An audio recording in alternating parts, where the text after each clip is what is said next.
Mis hermanos, vamos a la palabra de Dios. Le voy a invitar a que abra su Biblia en la epístola a los Gálatas capítulo 5. Gálatas capítulo 5, versículos 22 al 23. Y les anticipo que va a ser el texto que vamos a estar viendo cada domingo. Así que si usted está escuchando esta enseñanza más adelante en audio y escucha este versículo, no piense que es la misma predicación. Es la misma serie, pero es un mensaje diferente. Y por cierto, este es el tema número 3 de la serie, el fruto del Espíritu. Y el tema es, o el título es, el fruto del Espíritu es gozo. Diga gozo. Eso es lo que veremos el día de hoy. Leamos Gálatas 5, 22 al 23. Dice así: mas el fruto del Espíritu es amor, gozo, paz, paciencia, benignidad, bondad, fe, mansedumbre, templanza. Contra tales cosas no hay ley. Y en esta serie que iniciamos hace un par de domingos, estamos meditando en el fruto del Espíritu. Y no sé si te has dado cuenta que en el texto dice el fruto del Espíritu, no los frutos del Espíritu. Tradicionalmente uno dice, ¿no? A veces se le sale a uno, tampoco es herejía ni es pecado decir los frutos, pero sí vemos esa distinción. Las obras de la carne en Gálatas, versículos anteriores a los textos que estamos viendo, las, ahí sí en plural, y en singular el fruto del Espíritu, porque es un solo fruto, el cual por supuesto tiene muchos lados. No le das una sola mordida a un fruto a menos que sea muy pequeño, ¿verdad? Y el objetivo de estas enseñanzas, por cierto, no es motivarnos para que seamos más amorosos. Ese no es el objetivo. No es motivarnos para que seamos más gozosos, para que seamos más pacientes, aunque lo incluye. Ese no es el objetivo principal. El objetivo principal es que veamos a Cristo. Lo hemos repetido, lo seguiremos repitiendo, no solo como una teoría, sino que en la práctica lo tratamos de hacer. Y es que el propósito de la iglesia y el propósito de los cristianos es mostrar a Cristo. Lo dijo Juan el Bautista: es necesario que Él crezca y que yo mengue, que yo me haga más pequeño. Ese es el objetivo de nuestra vida, ¿sabes? Por cierto, esa es la lucha que tenemos nosotros cada día como creyentes, es hacernos más pequeños nosotros, que David se vea más pequeño para que Cristo pueda salir, que se vea Él, que se haga glorioso. Y obviamente esta serie no es la excepción. Queremos que Cristo sea mostrado, queremos mostrar a Cristo, que el fruto del Espíritu que nosotros podemos ver sea una descripción del carácter de Cristo. Lo veamos así, como una descripción del carácter de Cristo, no como unas cosas buenas, hay que ser amoroso, hay que ser paciente, sino que veamos entonces una descripción o biografía del carácter de Cristo. Hemos de diferenciar entre carácter y temperamento. El temperamento es con lo que nosotros venimos. Hay personas que son muy tranquilas, otras somos un poquito más aceleradas, tenemos como las revoluciones más así, pero eso es parte del temperamento. El carácter es distinto. El carácter es cuando esa persona que es muy así, muy como lenta, ¿no? Así como que, ay, sí, pues le va poniendo atención a eso y no deja que se le pasen las cosas, ¿no? No deja que se lo coman las responsabilidades. Ahí sale entonces el carácter. Carácter es cuando ese temperamento acelerado, como el de Pedro, es transformado por Jesús, y entonces ahora empezamos a pensar, empezamos a hacer las cosas más pausadas, no tan atrabancadamente. Es en donde podemos ver el carácter. Y Cristo, por cierto, tenía el carácter perfecto y tiene el carácter perfecto, el carácter de Dios. Entonces el propósito es que conozcamos el carácter de Cristo, que también los creyentes conozcamos lo que ya poseemos, lo que ya tenemos. Esto es algo que estamos descubriendo en esta serie. Quizás tú no habías descubierto como cristiano que ya eres amoroso. No es que necesitas ser amoroso, es que ya eres amoroso. El amor de Dios ya está en ti. Entonces el amor que Dios deposita no es un amor deficiente, lo hemos visto, sino es un amor perfecto. Es Dios mismo morando en nosotros. Y quizás preguntes, ¿por qué hay algunos cristianos o yo mismo no soy tan amoroso? Porque vives en la carne, porque no estás unido a la vid que es Cristo, porque no estás lo suficientemente arraigado, no estás lo suficientemente agarrado del Señor, quien nos comunica vida, y sale Cristo, sale el amor verdadero. Principalmente o potencialmente, quiero decir, ya tenemos el carácter de Cristo. Eso es algo que estoy diciendo. Potencialmente ya tenemos el carácter de Cristo en nosotros. Lo dice la palabra en Romanos 8:30, dice que nosotros ya hemos sido justificados. Dice que Dios nos ve ya justificados, que el Señor nos ve, escucha esto, ya glorificados. Es decir, ya nos ve, por eso dice la palabra, sentados en los lugares celestiales juntamente con Cristo. Ya el Señor nos ve como obra terminada. ¿Por qué? Porque ya lo somos. Así que mientras que estamos en esta tierra, mientras que llegamos a esta glorificación, a ya digamos que graduación, por decirlo así, mientras tanto estamos llamados a vivir a Cristo. Es diferente, no te pongas esto, quítate esto, no vayas aquí, no vayas allá. Es diferente eso a vivir a Cristo. Lo dijo el apóstol Pablo. Para mí el vivir es quítate la falda.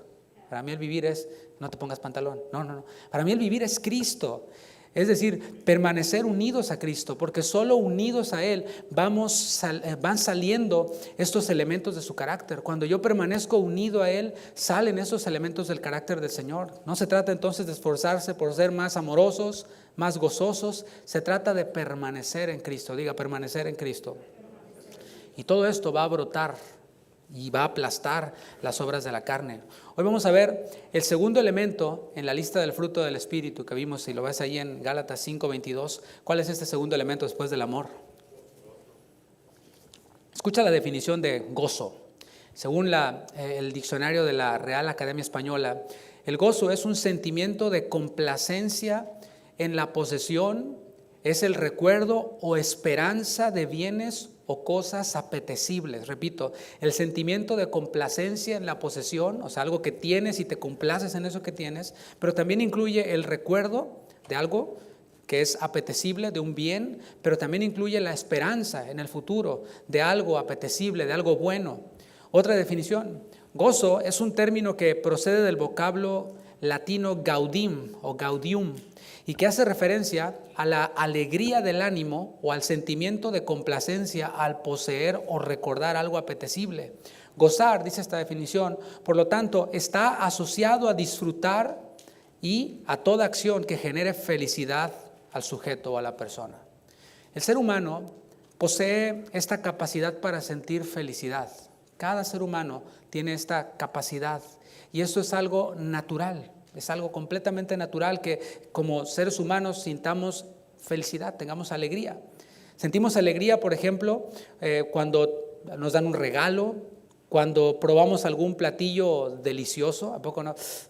Esto estaba esperando, probarlo, delicioso, ¿no? Y no quieres ni quieres que se detenga el tiempo mientras que pruebas ese platillo. Sentimos felicidad también cuando conseguimos algo que deseábamos, algo por lo que habías estado de plano ahorrando, que habías estado deseando desde hace mucho tiempo y por fin lo recibes, un ascenso en el trabajo, qué sé yo, y sientes esa felicidad, ¿no? ¿Por qué ocurre esto? Decía que todo esto está en nosotros de forma natural. Ocurre esto porque en nuestros cuerpos se liberan unas hormonas llamadas dopamina y serotonina, son neurotransmisores en el cerebro que le dan como una recompensa. ¡Wow! Ambas sustancias químicas están fuertemente asociadas a la felicidad. De hecho, las personas con depresión a menudo tienen niveles más bajos de serotonina y lo que hacen es darles medicamentos que contienen o que estimulan esos químicos en el cerebro. El ser humano, por supuesto, trata de repetir esa sensación de placer que ocurre cuando la dopamina y la serotonina se liberan en el cerebro. Eso es una tendencia. De hecho, cuando hacen experimentos con animales como con ratas o ratones, los ponen ahí y se activan en ellos también ante alguna droga o ante alguna sustancia, se activa eso y les ponen comida y les ponen otra sustancia y se ve cómo el animal va sobre eso que les produce una satisfacción mayor. O sea, no es la misma satisfacción o placer que te produce un alimento que un regalo que te dan. Son diferentes y si es un regalo costoso, pues es más alegría, ¿no? Vemos cómo hay diferentes niveles y siempre buscamos el que nos produce más placer.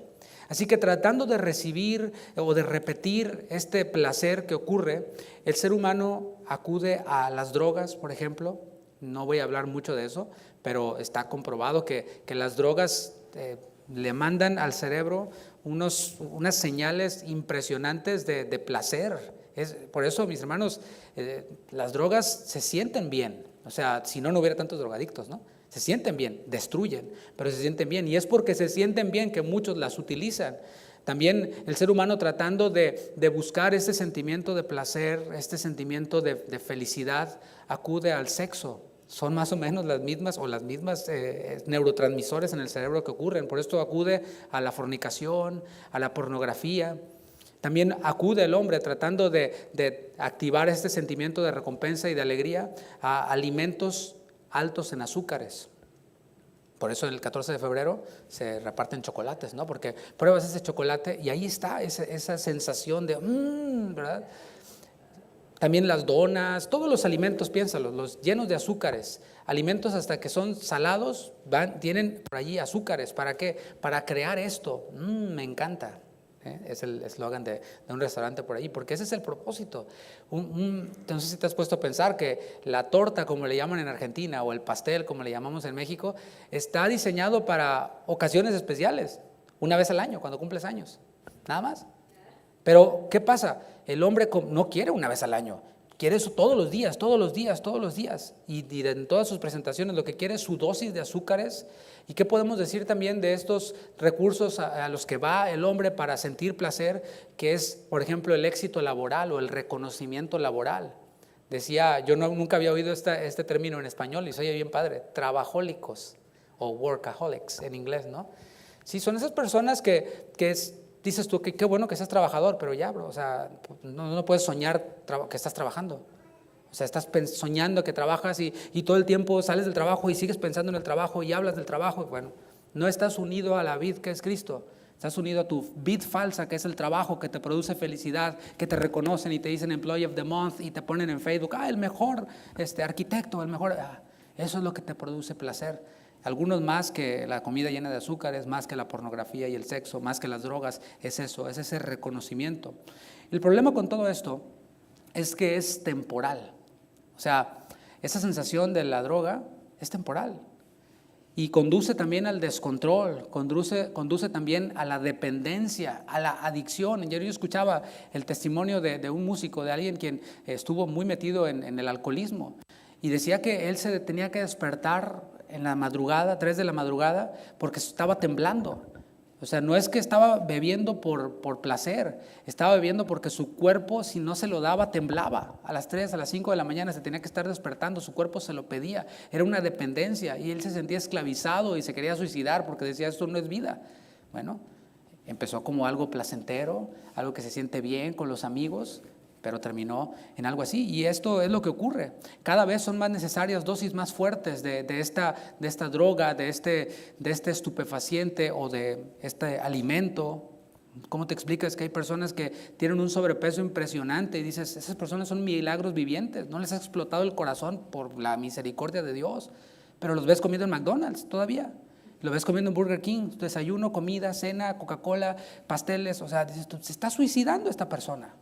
Y bueno, estas cosas son necesarias de tocar porque vienen en el punto. Les llena de placer. Y ya allí necesitan ayuda, igual que un alcohólico, igual que un drogadicto. Necesitas ayuda para desintoxicarte de tu cuerpo y que no tiembles. Una persona decía, lo decía en broma, pero yo creo que era en serio. Cuando tengo hambre, hasta tiemblo, decía.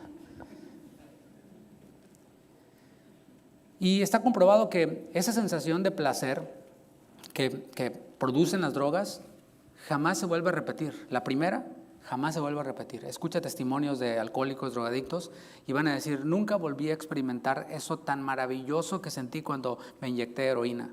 Dicen que es una sensación impresionante, pero dicen, nunca la vuelves a repetir. Y siempre la estás buscando y mientras más la buscas, más te hundes, más te hundes y más te hundes. Y no nos sorprende entonces que en Gálatas 5:19, unos versículos atrás, acuérdate, es un contraste, no nos sorprende que lo que encabeza la lista de lo que Pablo llama como obras de la carne, tiene que ver con los placeres sensoriales. Echémosle un vistazo nada más. Gálatas 5:19.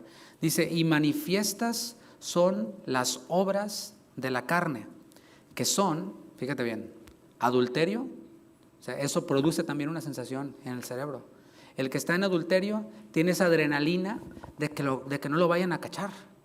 Tiene esa adrenalina de volver a sentir ese romance quinceañero. ¿Sí?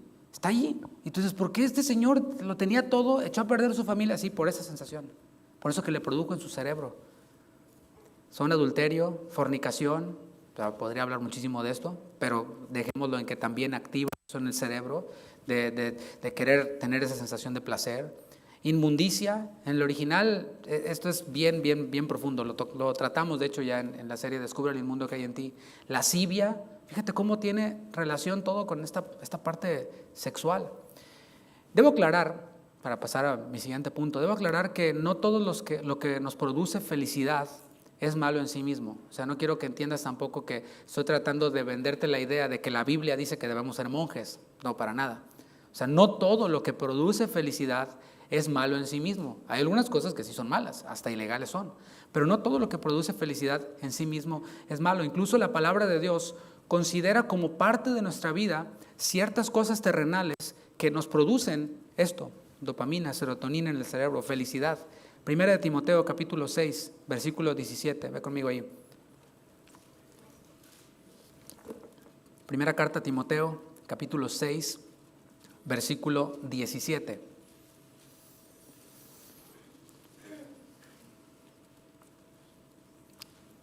Dice así: a los ricos de este siglo manda que no sean ricos. No, ¿verdad que no dice? Ya varios ricos que estaban aquí dijeron, no, te reprendo. A los ricos de este siglo manda que no sean altivos, ni pongan la esperanza en las riquezas, las cuales son inciertas, sino en el Dios vivo, que nos da todas las cosas en abundancia. ¿Para qué? Para que las disfrutemos. O sea, ahí está la idea de deleite. O sea, está bien, Dios tiene contemplado esto y es lícito que nos deleitemos, que nos gocemos cuando tenemos ciertos bienes materiales. Si te aumentan el sueldo, la Biblia no dice, no sé, patea al perro, enójate. No, pues Dios te lo está dando. ¿Para qué? Para que lo disfrutes. Si te dan un mejor trabajo, si te dan un ascenso, obviamente si todo esto fue hecho de la manera lícita, pues gózate, dice la palabra, disfrútalo. Vemos que la Biblia no tiene ningún problema con que recibamos cosas materiales, incluso cosas materiales en abundancia. La palabra le llama riquezas. Los bienes materiales podemos ver a la luz de la Escritura en este texto y de otros textos de la Biblia que son por lo menos para dos cosas, bienes materiales. Número uno, para compartir. O sea, esto es para, dice la palabra, que seamos dadivosos, ¿no? Es un gran principio de la palabra. Para compartir. Si Dios te bendice con bienes materiales abundantes, no es para que los atesores como el hombre rico, aquel que, ¿qué voy a hacer? Voy a llenar mis graneros y luego ya me voy a echar a descansar, a depositar mi confianza en eso. No, comparte, dice la palabra. Mejor es dar que recibir. Más bienaventuranza, más felicidad hay en dar que en recibir. Y lo otro para que el Señor nos da las riquezas, es lo que dice aquí, para disfrutarlo, para que lo disfrutemos. Ya lo recibiste, ya diste, ahora con lo que te queda, disfrútalo. Llévate a tu familia a cenar a un buen restaurante, llévate a tu familia de vacaciones a Roma o a donde quieras, ¿no? Aunque sea la colonia Roma, allá en la Ciudad de México, no sé. Entonces, ¿dónde está el problema con las riquezas? El problema es cuando la satisfacción, cuando la felicidad, cuando la confianza, cuando la seguridad están en las riquezas y no en el Dios vivo, es lo que dice el texto. Dice, porque las riquezas son inciertas, sino en el Dios vivo. Allí pongan su esperanza en el Dios vivo, allí pongan su confianza en el Dios vivo, de allí fluye la felicidad del Dios vivo, no de las riquezas que son inciertas, son temporales, son pasajeras, pero Dios es eterno. Diga, Dios es eterno. Las riquezas son inciertas. Un día un país puede ser la potencia mundial, el país más poderoso y rico del mundo, y en cuestión de semanas, bye. ¿Y dónde quedó aquella gloria, hermanos? No podemos pensar que las cosas son distintas de hace cientos de años, miles de años. Podemos ver cómo el imperio griego, el imperio medo-persa, el imperio romano, cómo, wow, pero ¿dónde están? Quedó en ruinas nada más. Nos dejaron su filosofía, pero quedaron ruinas nada más. Otro regalo que Dios nos da para disfrutarlo es el matrimonio. Dios creó el matrimonio para que sea una esfera de deleite, una esfera de felicidad. Dice la palabra que Adán estaba allí en el huerto, estaba labrándolo, estaba ocupado. Entonces Dios dijo, no es bueno que el hombre esté solo, le haré ayuda idónea. Y le dio a su doñita, ¿no? Le dio a Eva. Entonces, ¿qué fue lo que produjo en Adán cuando la vio? Dijo, esta será llamada varona, carne de mi carne, hueso de mis huesos, véngase mi chorreada. Esa es la versión Pepe el Toro, ¿no? De Génesis. Dios creó entonces el matrimonio como una esfera de deleite, de felicidad.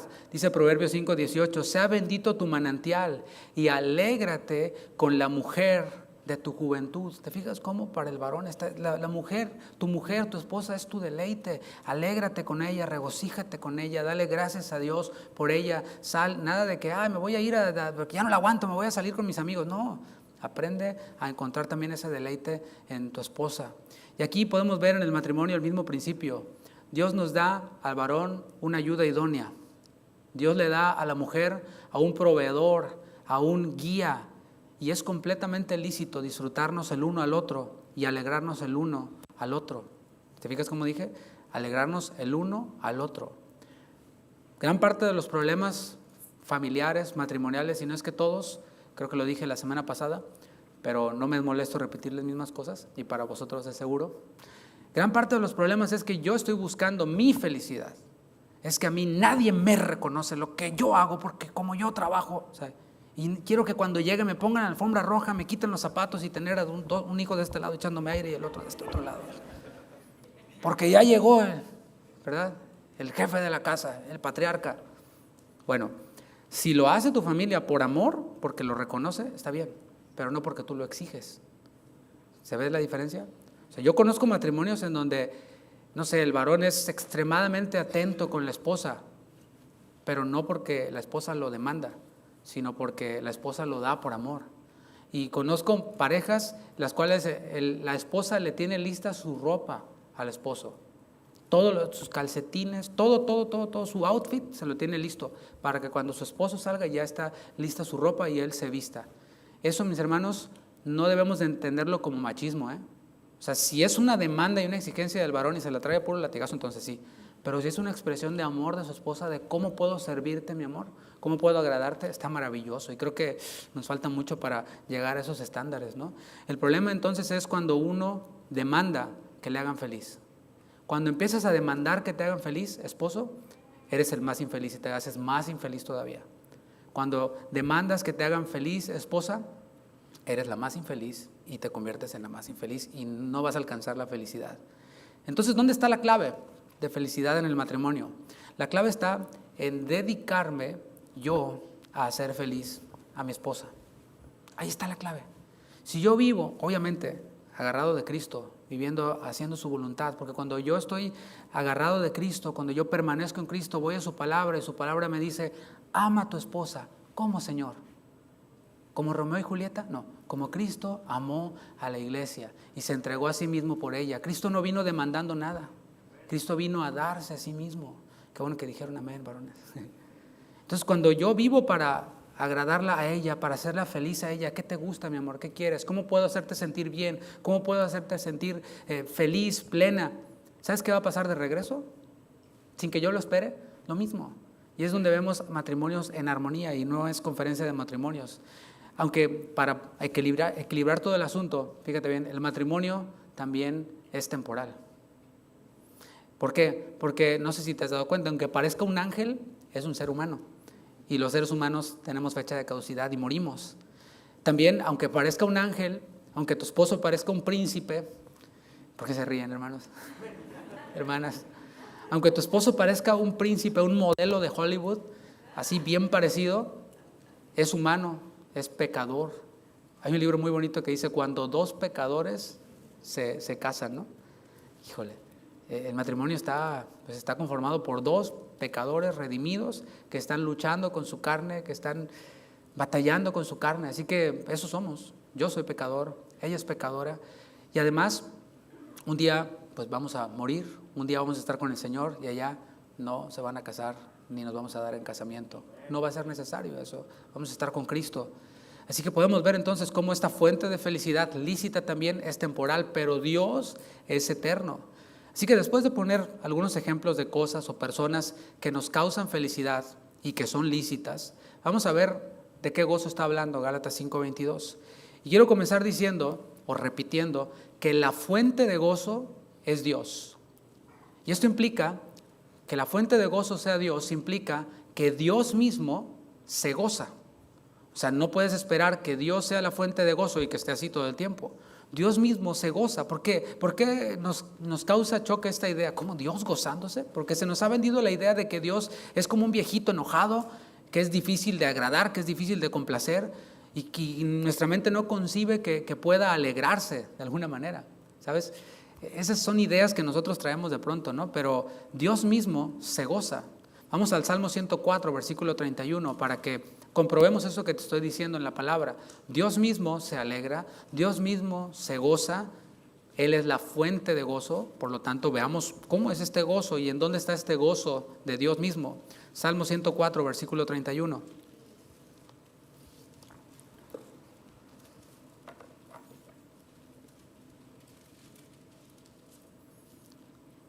Salmo 104, 31. Dice, sea la gloria de Jehová para siempre.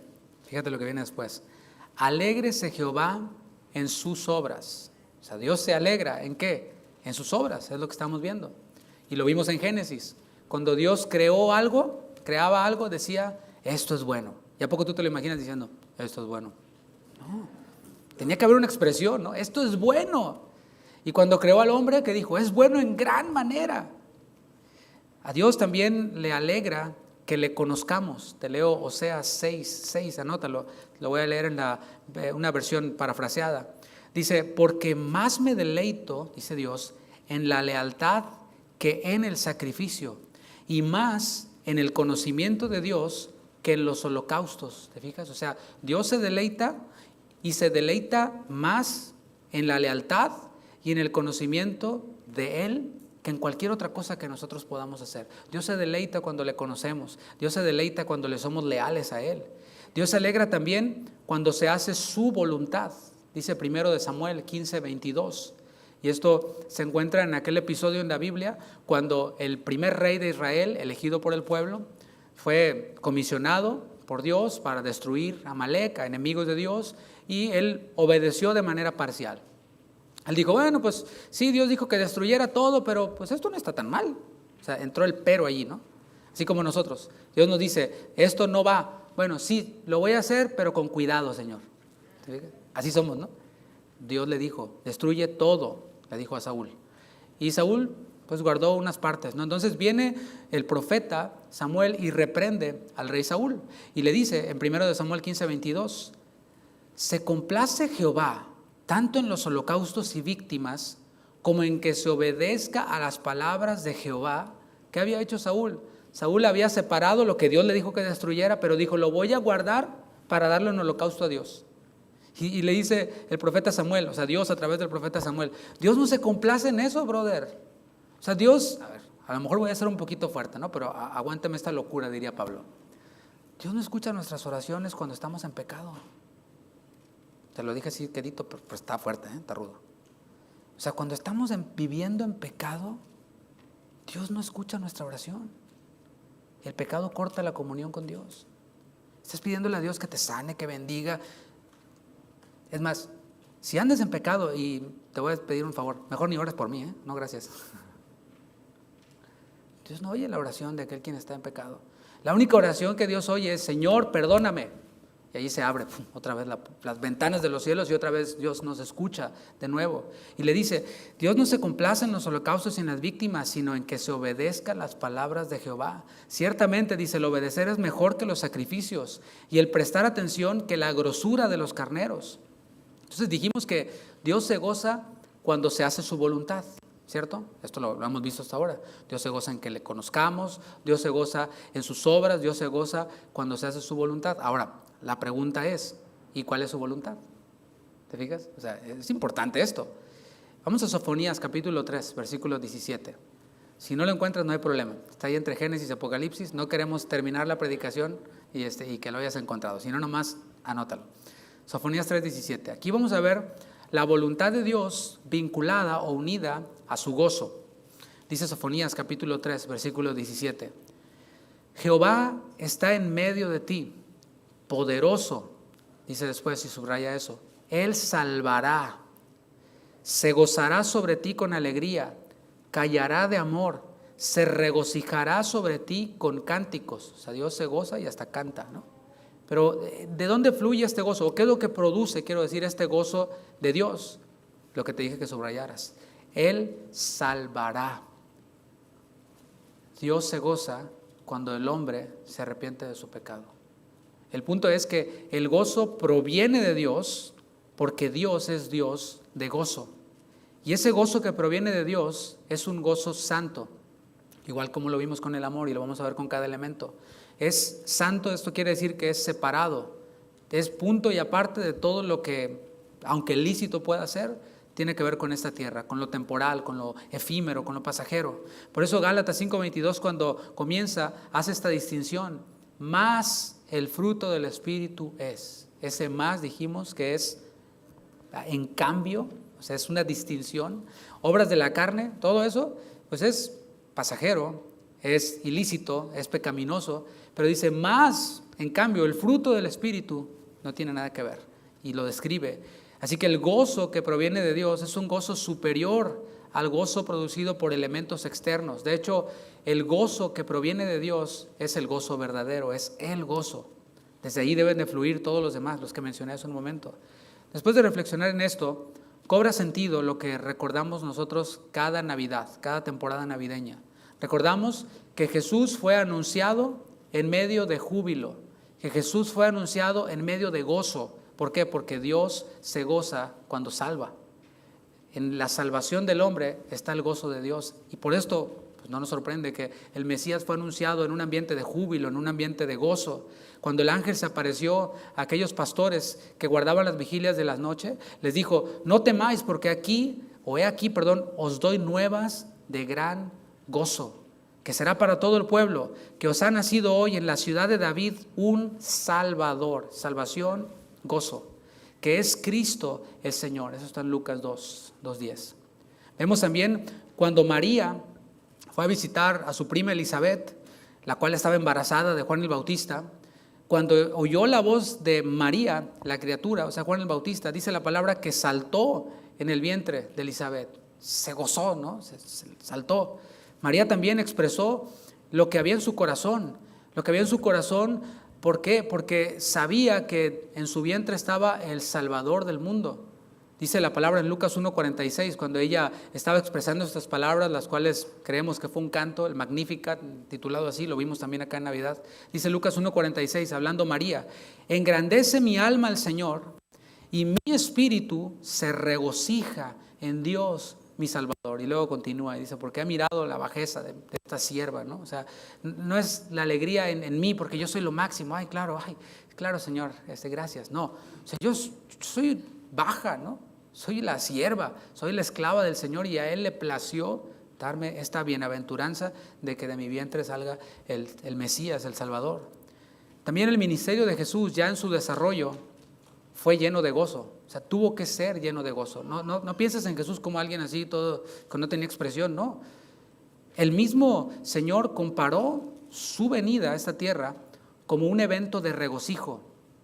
O sea, Él dijo, mi venida es aparte del ayuno, o sea, yo estoy aquí entre ustedes, es tiempo de fiesta, es tiempo de gozo, no es tiempo de ayunar, porque el ayuno es para afligir la carne, el ayuno es para debilitarnos a nosotros mismos, no es para conseguir cosas. Ay, voy a ayunar, Señor, para que me des esto. El Señor, ay, mi hijo, no te malpases, ya te lo doy. No, como Chabelo, no te prives, mi hijo, no. O sea, eso no es. El ayuno es para afligir la carne, para debilitarme yo y siendo débil, estando débil, entonces poder escuchar mejor a Dios, entender mejor a Dios en su palabra. Y ahí en Marcos, capítulo 9, versículo 15, vemos esto que yo te estoy diciendo. Se acercaron ciertos fariseos, los cuales hicieron esta pregunta. Dijeron, ¿por qué los discípulos de Juan ayunan y por qué los discípulos de Jesús no ayunan? O sea, los discípulos de Juan ayunan, los discípulos de Jesús no ayunan. Bueno, Mateo 9:15 nos da la respuesta de Jesús. Pregunta el Señor, ¿acaso pueden los que están de bodas tener luto entre tanto que el esposo está con ellos? Pero vendrán días cuando el esposo les será quitado y entonces ayunarán. O sea, Jesús estaba poniéndose a sí mismo dentro de este lenguaje parabólico o analogía de una boda, ¿no? Estamos en la boda, brother. O sea, está el banquete, está todo servido y las bodas de los judíos eran otro nivel, ¿no? Eran algo así como las bodas de rancho allá, usted sabe. Eran bodas así, fiestas tremendas. Está aquí el novio, estamos gozándonos y tú sales con que no, estoy a dieta. Tráigamelo gluten free. No, o sea, cuando no sea la dieta o la boda, entonces te pones a dieta. O viendo, obviamente, dieta y ayuno son dos cosas diferentes, ¿no? Es solo una analogía. Pero aquí el tema era, no, estoy ayunando. Está la boda y todos gozándose. No, yo estoy en ayuno. No, Jesús dice, ese es tiempo de gozo, yo estoy con ustedes. Estoy haciendo la voluntad de Dios, la voluntad de Dios es salvar, así que gócense ahora, ya después ayunan. Hay un episodio en donde Jesús mismo se gozó. Vamos allá a Lucas capítulo 10, Lucas 10 versículo 21, para que veamos este episodio narrado en la Escritura de Jesús regocijándose, Jesús gozándose. Y vamos a ver también la razón de su gozo, de su regocijo.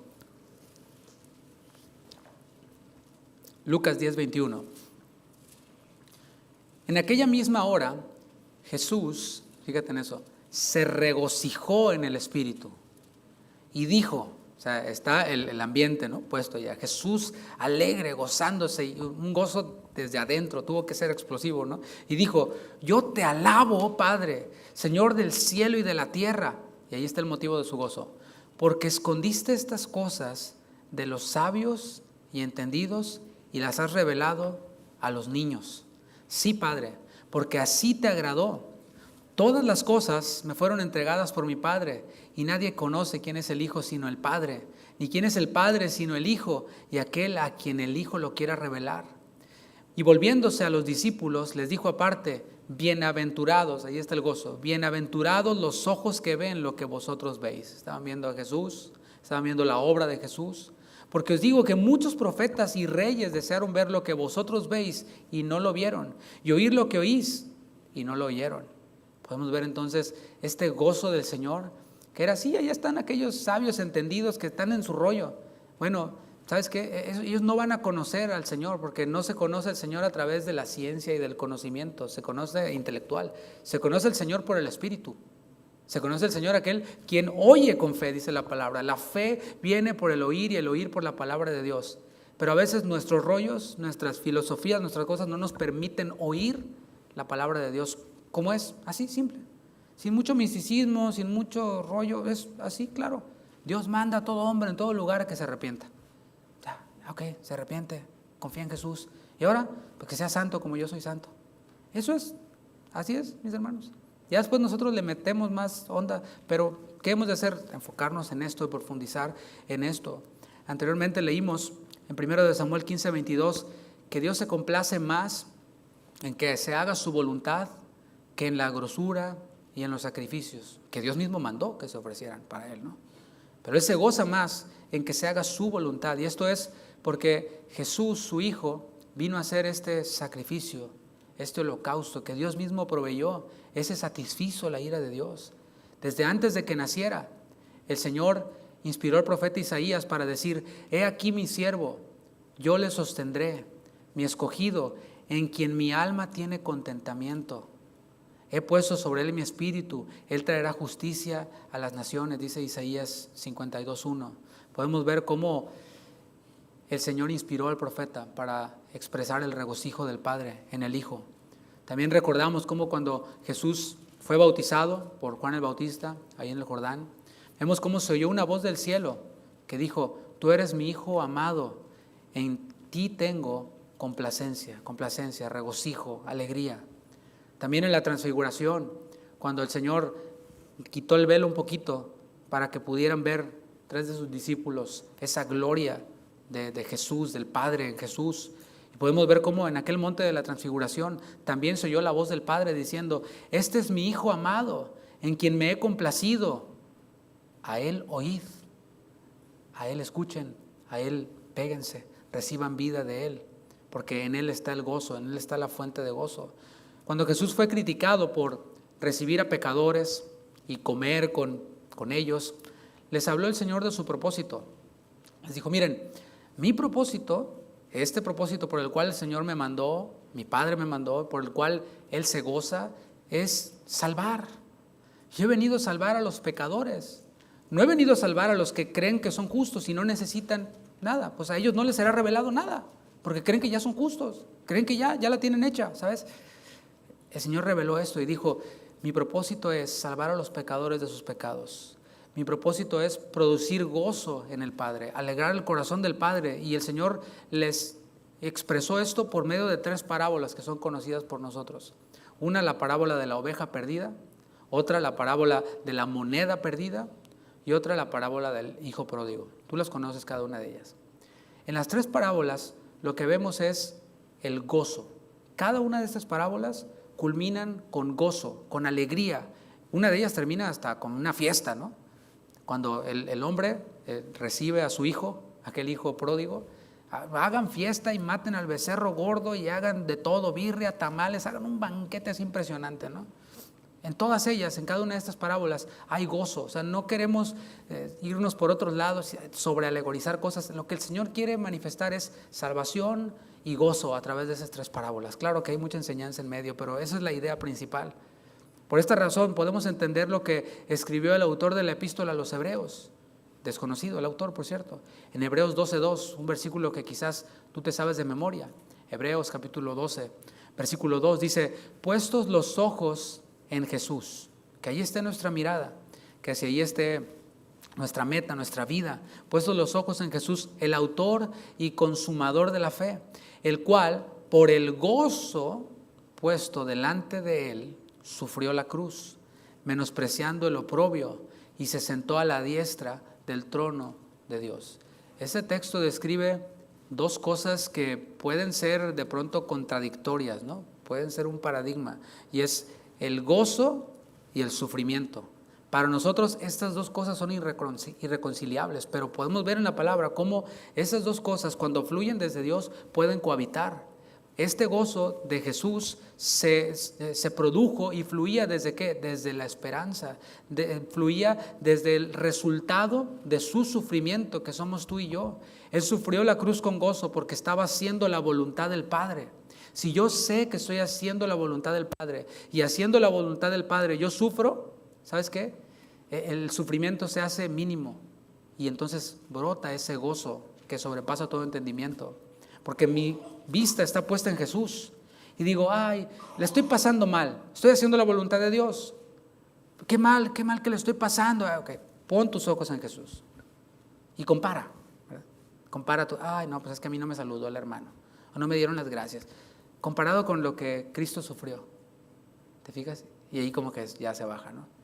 Eso es un ejemplo, pero puede ser algo, un sufrimiento terrible, ¿no? Una enfermedad terminal, qué sé yo, pero lo comparas con Jesús y lo comparas como Él, con el gozo puesto delante de Él, nuestra salvación, el gozo del Padre, sufrió la cruz, menospreció el oprobio, el sufrimiento, y obviamente el Señor le dio este honor de sentarse a la diestra de Dios. Y esto podemos entenderlo mejor en un ejemplo. Aquí tuvimos a una hermana recientemente que dio a luz a su bebé y muchas más, ¿no? Y vienen más. Somos una congregación fructífera en ese sentido. Pero ayer fuimos a visitarla y a conocer al bebito, ¿no? Precioso, de nuestros hermanos Blanca y Eric. Y yo pensaba en esto, ¿sabes qué? Nos platicaba ella cómo fue su experiencia en el parto y la verdad dije, wow, quería, no sé, darle un trofeo, ¿no? Porque se la aventó, bueno, no voy a dar detalles, ¿no? El punto es de que la pasó mal durante el parto, pero mis hermanos, una madre que va a dar a luz a un bebé, sabe que va a ser doloroso en el parto. Sabe que, o sea, no es que voy a estar como de vacaciones o me van a estar dando un masaje, no, va a ser algo doloroso. Algunas mujeres los 9 meses se la pasan sufriendo, los 9 meses se la pasan con achaques, pero ¿sabes qué? La esperanza que tienen de que van a cargar a su bebé en sus brazos hace que todo ese sufrimiento valga la pena. Cuando llegan los dolores de parto, y esos que son dolores reales, una vez que tienen a su bebé, se olvidan de esos dolores de parto y dicen, ¿sabes qué? Valió la pena, aquí tengo a mi bebé, gracias a Dios por él. Más o menos, por supuesto, salvando todas las diferencias. En esto pensaba el Señor, ese sufrimiento va a traer un resultado incomparable, incalculable, y lo hizo con gozo. Ya hemos aprendido que el fruto del Espíritu es una biografía de Cristo. Cristo, también hemos reiterado lo que ya sabemos y todo verdadero cristiano debe saber, Cristo es Dios. ¿Cuántos dicen amén?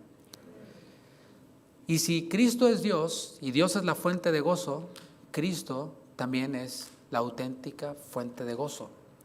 Cuando Cristo enseñó a sus discípulos esta analogía, desde donde creemos que salió la analogía del fruto del Espíritu, cuando el Señor habló acerca de esta analogía de la vid, los pámpanos, el fruto, en Juan 15, el Señor Jesús dijo que hay vidas falsas y lo dijo de una forma explícita. Espero esté captándome la idea, ¿no? Acuérdate, el fruto del Espíritu es producido cuando estamos unidos a la vid, al tronco, que es Jesús, el que nos comunica vida. Pero Jesús les advirtió a sus discípulos en Juan 15, versículo 1. Les advirtió que hay vidas falsas. Juan 15:1 dice: yo soy la vid verdadera y mi Padre es el labrador. Yo soy el tronco que comunica vida. Soy el tronco verdadero. Cuando Él dice que hay un tronco verdadero, una vid verdadera, es por implicación que hay troncos falsos, que hay troncos que no son genuinos, que tal vez comuniquen vida, pero es una vida temporal, es una vida pasajera. Hay fuentes falsas de gozo también, como podemos ver, como lo hemos visto ya, ¿no? Ya lo mencioné. Fuentes falsas de gozo que te producen un gozo, pero después no funciona. Después se acaba, es insuficiente. ¿Has comprado algo alguna vez en estos sitios de Amazon o otros sitios en donde, mira, se ve re bueno, ¿no? Y lo recibes y funciona bien 2 días y ya, bye. Y tienes que ir y comprar ahora sí el de veras, ¿no? Bueno, esas son las vidas falsas de las que habla el Señor. Y a veces vemos a personas incrédulas y comparamos sus vidas y dices, pues mira, esta persona está en la miseria, está en depresión, está en todo, le va re mal, ¿no? Esa otra persona le va muy bien, tiene trabajo, tiene dinero, tiene todo lo que una persona puede pedir. Pero ¿sabes algo? Las 2 personas son infelices. Las 2 personas no tienen a Cristo, las 2 personas van al infierno.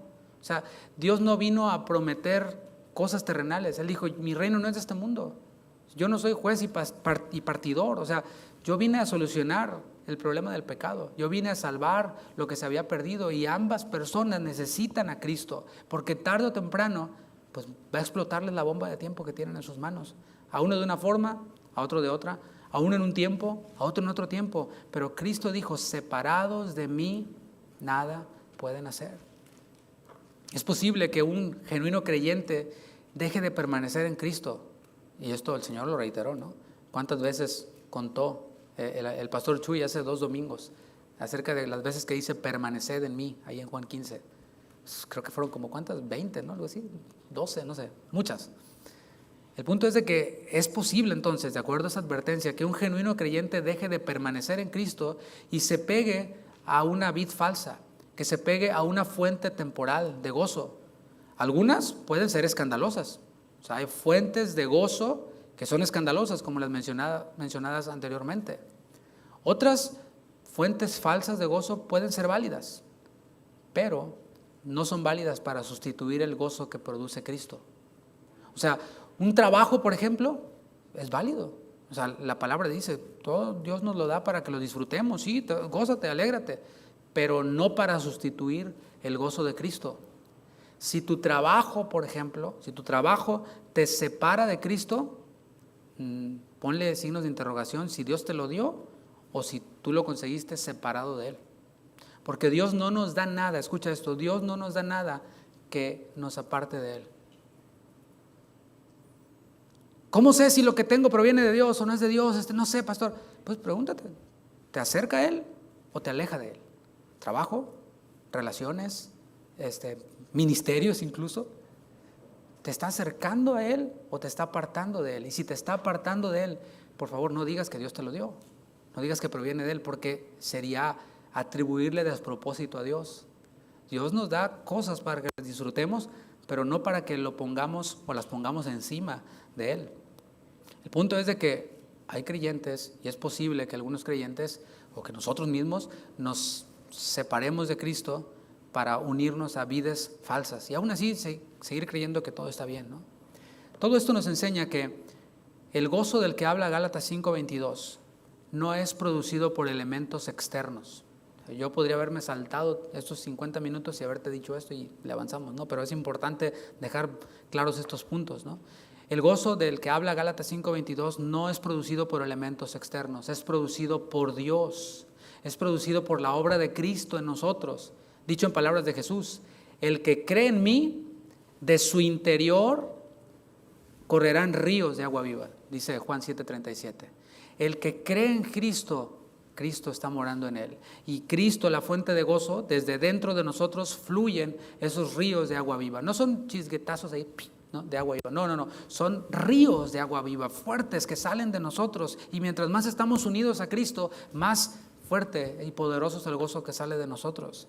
La pregunta es, ok, ya entendí, Cristo está en mí, Cristo es el gozo verdadero, de mi interior sale el gozo y como ríos de agua viva.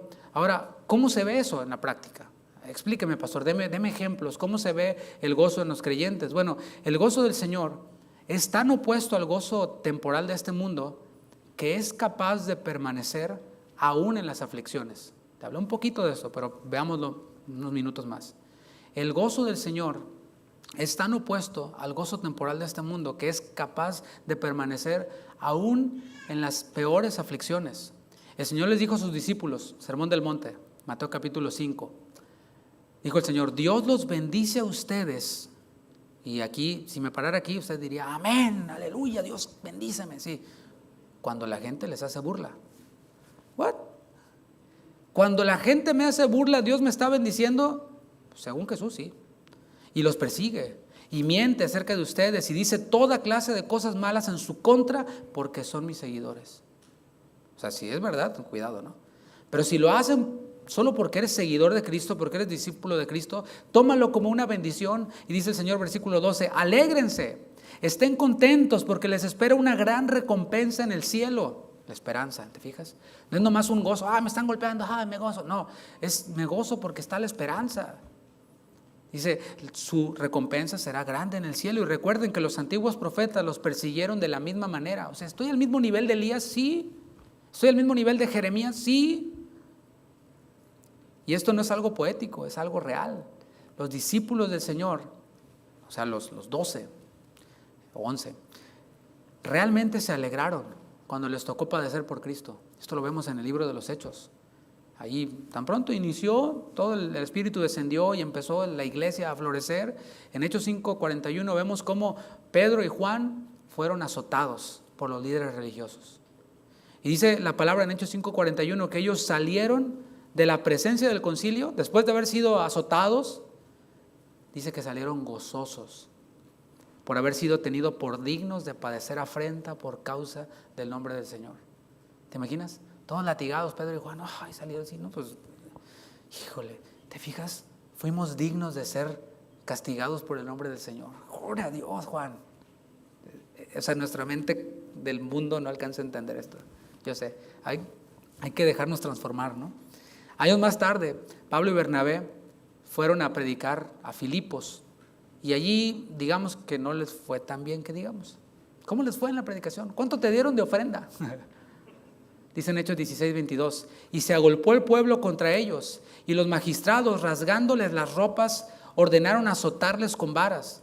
Después de haberles azotado mucho, los echaron en la cárcel, mandando al carcelero que los guardase con seguridad, el cual, recibido este mandato, los metió en el calabozo de más adentro y les aseguró los pies en el cepo. Ahí están. Los varones de Dios predicando el evangelio de Cristo, haciendo la gran comisión en su gran cruzada de milagros, y el presidente le dio la llave de la ciudad y les honró, quién sabe, no hombre, una azotada y luego al bote para adentro. Y no era la cárcel como las de ahora, terrible cárcel. Versículo 25 de ahí de Hechos 16, pero a medianoche, orando, Pablo y Silas, estaban orando los varones de Dios. No estaban amargados contra Dios, no estaban amargados uno contra el otro. Yo te dije que no viniéramos, te dije que mejor fuéramos para otro lado. No, pero yo te dije y ahí, no. Vamos a orar. ¿No te parece buena idea? Cuando padecemos por el Señor, orar por tu esposa, orar esposa por el esposo, orar unos por hermanos, estoy pasando por una aflicción, estoy padeciendo por Cristo, en mi familia, etcétera, ¿no? Oren por mí. Y oramos, y en la segunda reunión hacemos llamado, por cuestión de tiempo no lo hacemos en la primera, y oramos, si necesita que oremos por usted, oramos. Y vemos cómo ellos estaban orando, pero su oración ¿cómo era?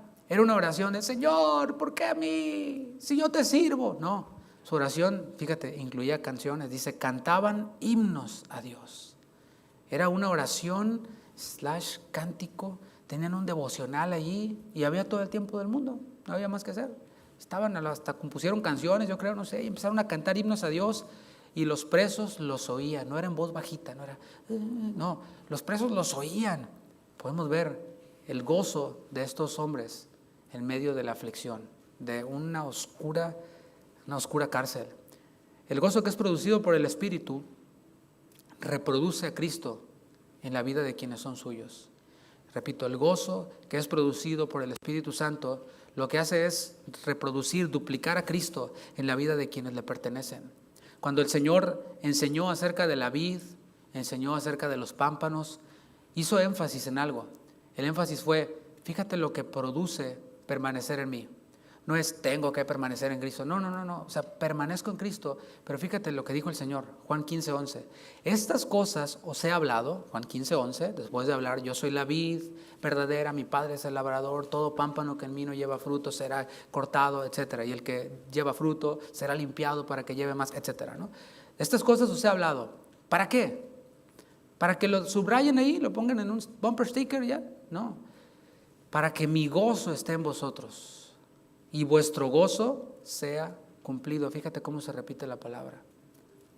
La enseñanza del Señor, esta misma enseñanza, tiene el propósito de producir gozo en ti. Tiene el propósito, dice, y vuestro gozo sea cumplido. Ese gozo que está en nosotros pueda manifestarse y lo puedas ver. Haz de cuenta que tienes un tesoro y tienes el cofre cerrado y se está empolvando. Es abrir el cofre, ir sacando las cosas y ¿sabes qué? Ese cofre no tiene fondo de tesoros. Jesús de hecho oró también por su gozo en nosotros antes de ir a la cruz. En Juan 17, unos capítulos adelante, el Señor orando al Padre dijo, pero ahora voy a ti y hablo esto en el mundo para que tengan mi gozo cumplido en sí mismos. O sea, hablo esto mientras que estoy en el mundo. ¿En cuál mundo? El mundo en el que tenemos aflicciones. O sea, hay una guerra y nos va a afectar a todos los que estamos en el mundo. Dichosos los que ya no están en este mundo y están con el Señor. Entonces dice el Señor, hablo esto en el mundo para que aquí en este mundo tengan mi gozo cumplido en sí mismos. Para que a pesar de las aflicciones que vivimos en este mundo caído, podamos experimentar este gozo del Señor en nosotros. Y ¿sabes qué? Algo que a mí me alegra precisamente es que el Señor, el Padre, escucha la oración del Hijo. ¿Cuántos dicen amén? No solo la escucha, sino que la responde. Y esta oración que hizo Jesús en Juan 17, el Señor la respondió. Y el gozo que tenemos nosotros, los creyentes, no lo producimos nosotros mismos. Es su gozo en nosotros. El Señor nos salvó. Y dice la palabra que cambió nuestra tristeza, ¿en qué? En gozo, en danza, en baile. Vamos a ver cómo lo expresó el apóstol Pedro en 1 de Pedro 1:8. Dice, a quien amáis sin haberle visto, en quien creyendo, aunque ahora no lo veáis, os alegráis con gozo inefable y glorioso. Podemos ver esto. El Señor cambió nuestra tristeza en gozo. Y aunque no le vemos, tenemos este gozo inexplicable, este gozo glorioso. El Señor nos comunica su misma vida cuando permanecemos en Él. Y por eso, como Él nos está comunicando su misma vida, el Señor nos manda a vivir gozosos. Nos manda en su palabra. ¿Por qué nos manda el Señor a estar gozosos? Porque Él nos está proveyendo el gozo. Él mismo está en nosotros permaneciendo en Él. Su gozo está ahí y no tiene ningún problema, no hay ningún problema en que Él nos mande a vivir gozosos. Filipenses 4:4, epístola de la prisión. Pablo en la prisión les dice a los cristianos en Filipos, ahí donde les dieron sus latigazos, en donde cantaban alabanzas a ellos en la prisión. Y luego vino el carcelero, porque se soltaron las cadenas, vino el carcelero y dijo, ¿qué debo hacer para ser salvo? Y le dijeron ellos, cree en el Señor Jesucristo y serás salvo tú y toda tu casa. El carcelero se arrepintió, se convirtió. En Filipos se desarrolló una comunidad de creyentes. Luego el apóstol Pablo en la prisión, en otra prisión, dice nuestro amigo el pastor Rubalcaba, que el apóstol Pablo cuando llegaba a una ciudad no preguntaba dónde estaban los hoteles o cómo estaban los hoteles, preguntaba cómo estaban las cárceles. Desde una prisión les escribe a los filipenses, regocijaos en el Señor siempre. Otra vez os digo, desde la prisión, regocijaos. Es ese mandamiento que nos da el Señor a través de la palabra. Ya que el gozo que produce el Espíritu Santo no depende de las circunstancias, sino de Dios, el cual no varía, quien no varía, tiene todo el sentido que podamos gozarnos en las tribulaciones. Santiago 1:2 va dirigido a hermanos. Anótalo nada más, Santiago 1:2. Dice, hermanos míos, tened por sumo gozo cuando os halléis en diversas pruebas. O sea, no en una pruebita o no en ciertas, no, en toda clase de pruebas. Es la idea que nos comunica esta palabra diverso. Es algo multiforme, algo que tiene muchos colores, es algo variado. O sea, en toda la variedad de pruebas que podamos tener nosotros los creyentes, la palabra dice, tengan gozo en ellas, cuando estén en ellas. Porque podemos gozarnos cuando ya la superamos, ¿no? Tuve una prueba terrible y el Señor me rescató, gloria a Dios, sí, pero la palabra va más allá. Dice, cuando estés en la prueba, ten gozo supremo, un sumo gozo. Romanos 5:3, palabra de Dios para todos, dice, pero hay más. Podemos sentirnos felices aun cuando tenemos sufrimientos, porque los sufrimientos nos enseñan a ser pacientes. Si tenemos paciencia, y allí esta palabra es clave, nuestro carácter se fortalece. El carácter de Cristo en nosotros se va haciendo más notable. Y esto hacen las pruebas en nosotros. Las pruebas tienen el propósito de detonar el gozo en nosotros. Dice, y con un carácter así, con el carácter de Cristo haciéndose cada vez más manifiesto, nuestra esperanza aumenta. Yo te pregunto, ¿estás pasando por alguna dificultad? Bueno, puede ser por varias razones, pero no olvidemos que el Señor espera de nosotros en medio de la prueba que nos gocemos en ellas. ¿Sabes por qué? Porque te fijas ahí en Romanos 5:3, habla de una esperanza que aumenta. Cuando una persona va aumentando o va haciéndose mayor, llamémoslo así, el gozo de esa persona, creyente por supuesto, debería de aumentar. Porque dice, un año más que yo cumplo es un año menos que me falta para estar con mi Señor. Un día más que pasa es un día menos que falta para que yo esté con mi Señor, para poderme encontrar con Él como cantábamos hace rato. Te veré, le veremos, ¿lo crees? En la hermosura de su santidad. Esa es la esperanza. Y por eso dice la palabra que está esta esperanza cuando hay pruebas. Esta prueba que saca el carácter de Cristo en nosotros. El Señor tiene un objetivo. O sea, ya todo lo cumplió el Señor por nosotros. Ya todo está hecho. Él ya nos ve como glorificados. Y mientras que nosotros estamos en esta tierra, las pruebas entonces, la perspectiva que vemos desde la palabra, es que tienen un objetivo. ¿Cuál es este objetivo de las pruebas? Dicho en el lenguaje de Juan 15, de Jesús, todo el que está llevando fruto, el Señor lo va a limpiar, le va a quitar las ramitas, no va a cortarla toda, le va a limpiar esas ramitas, la va a dejar así bien bonita. ¿Para qué? Para que lleve más fruto. Y ese fruto otros lo corten y lo disfruten. Entonces, estas pruebas, por eso nos producen gozo, porque el Señor me está limpiando. ¿Por qué estoy pasando esto? No sé, pero el Señor me está limpiando y tiene un propósito. ¿Cuál es su propósito? Desarrollar y que se vea su carácter en mí, como cantábamos. Para concluir, el gozo es un anticipo del estado final. O sea, piénsalo. A veces pensamos en Apocalipsis como libro así como medio místico y como que hay que descifrarle cosas. No. O sea, sí, obviamente tiene mucho lenguaje que no entendemos porque no somos judíos.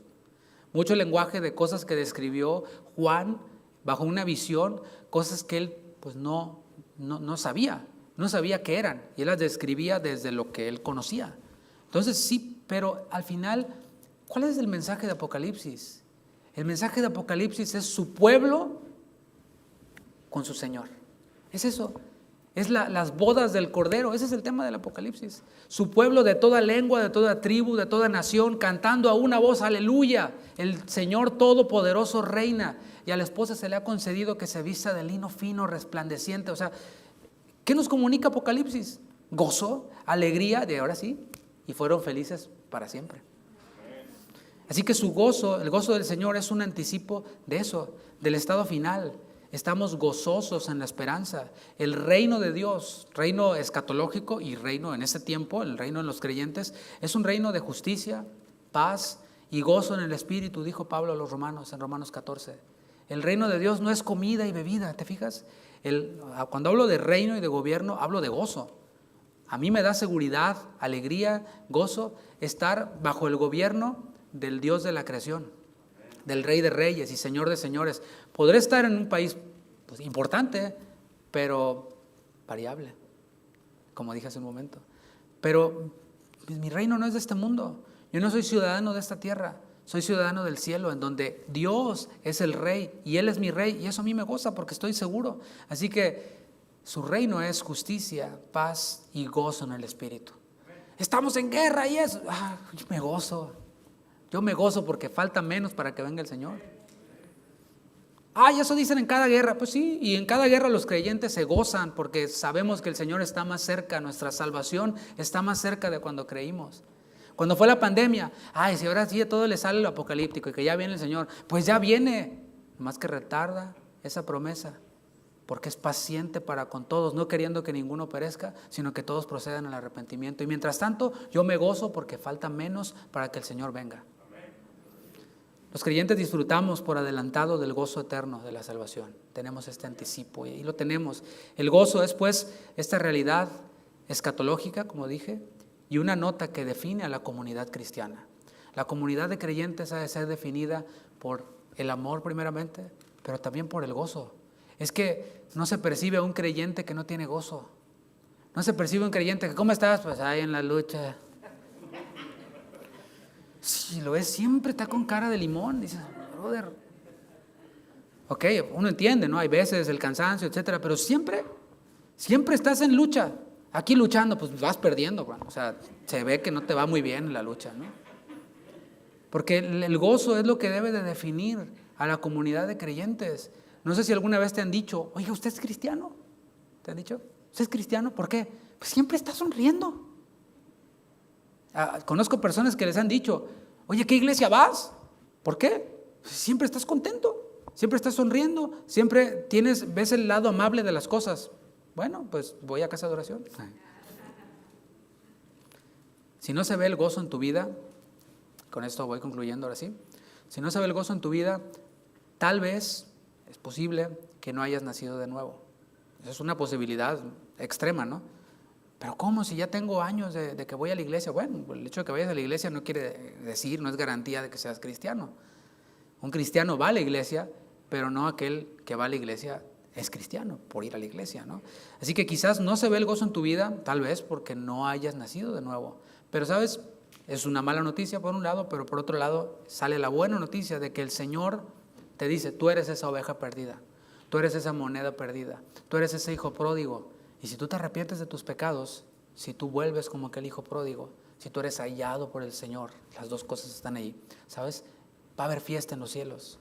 El Señor se va a alegrar por tu salvación, porque Él, dice, se gozará en medio de ti y salvará.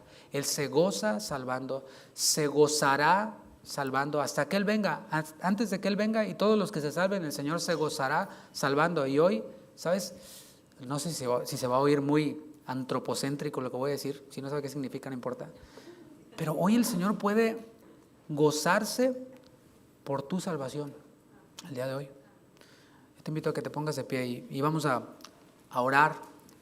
Y no quiero dejar esta oportunidad a un lado de hacer este llamado que el Señor hace y hacerlo con libertad, porque es la voluntad de Dios y porque le produce gozo a Dios.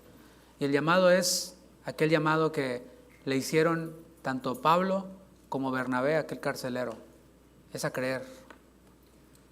Dios manda a todo hombre y en todo lugar a que se arrepientan, que recibas este llamado, este mandato de Dios, pero descuida, el Señor ya lo hizo todo. El Señor ya dio todo en la cruz del Calvario y el Señor hoy simplemente nos dice o te dice que te arrojes en sus brazos y le digas, Señor, aquí estoy, soy pecador, he buscado el gozo en muchas otras cosas, pero hoy me he encontrado con la fuente de gozo y eres tú.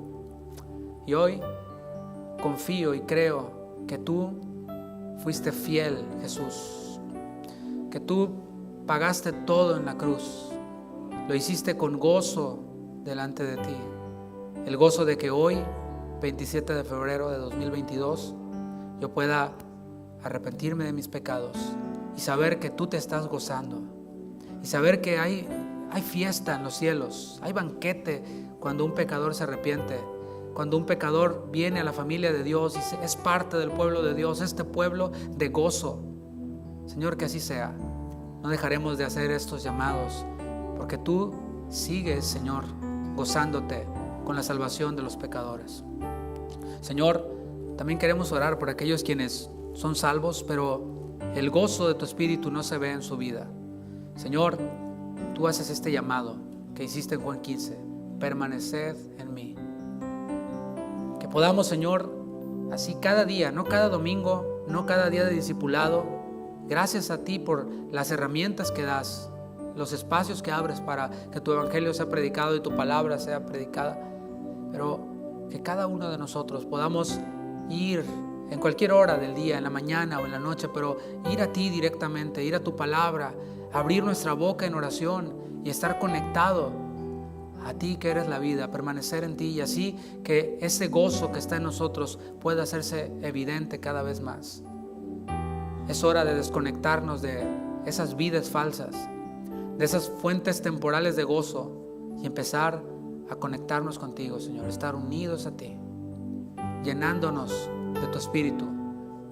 Llenándonos de tu Espíritu manifestaremos este gozo de la salvación. Gracias, Señor, por tu palabra. Gracias por este tiempo, por este día, por cada uno de mis hermanos quienes han venido dispuestos a escucharte. Bendice, Señor, a cada familia, y que saliendo de aquí inmediatamente podamos poner cartas en el asunto, reorganizar nuestras agendas, reorganizar nuestras prioridades, para que haya en todo, Señor, la preeminencia a la comunión contigo y con tu iglesia. En el nombre de Jesús. Gracias, Señor. Amén. Amén. Damos un fuerte aplauso, Señor.